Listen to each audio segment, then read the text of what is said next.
കൊടുങ്ങല്ലൂർ നഗരസഭയിൽ CPI തളരുന്നു, CPM വളരുന്നു.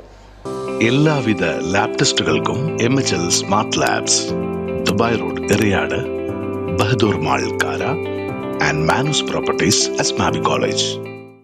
CPIക്ക് കേരളത്തിൽ ഏറ്റവും കൂടുതൽ ശക്തിയുള്ള കേന്ദ്രങ്ങളിലൊന്നാണ് കൊടുങ്ങല്ലൂർ നഗരസഭാ പ്രദേശം. ഈ ഗോപാലകൃഷ്ണ മേനോനും VK രാജനുമെല്ലാം വിയർപ്പൊഴുക്കി ചുവപ്പിച്ച മണ്ണ്. ഒരു കാലത്ത് നഗരസഭയിൽ CPMനേക്കാൾ വലിയ ശക്തി CPI ആയിരുന്നു. നഗരസഭയിലേക്ക് മേത്തല പഞ്ചായത്ത് കൂടി വന്നപ്പോൾ CPI സീറ്റുകളുടെ എണ്ണത്തിൽ തളരാൻ തുടങ്ങി.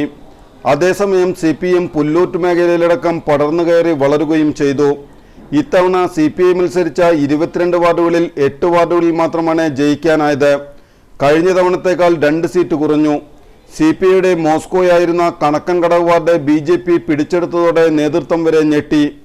CPM ആകട്ടെ 24 സീറ്റുകളിൽ മത്സരിച്ച് BJPയുടെ വാർഡുകൾ വരെ പിടിച്ചെടുത്ത് 17 സീറ്റുകളിൽ വിജയിച്ചു.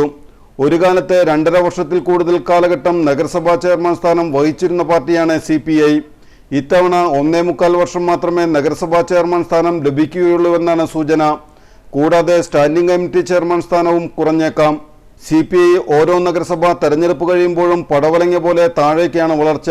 CPI ജില്ലാ സെക്രട്ടറി കൊടുങ്ങല്ലൂരിൽ നിന്നുള്ളപ്പോഴാണ് CPI കൊടുങ്ങല്ലൂരിൽ തളരുന്നത് എന്നതും ശ്രദ്ധേയമാണ്.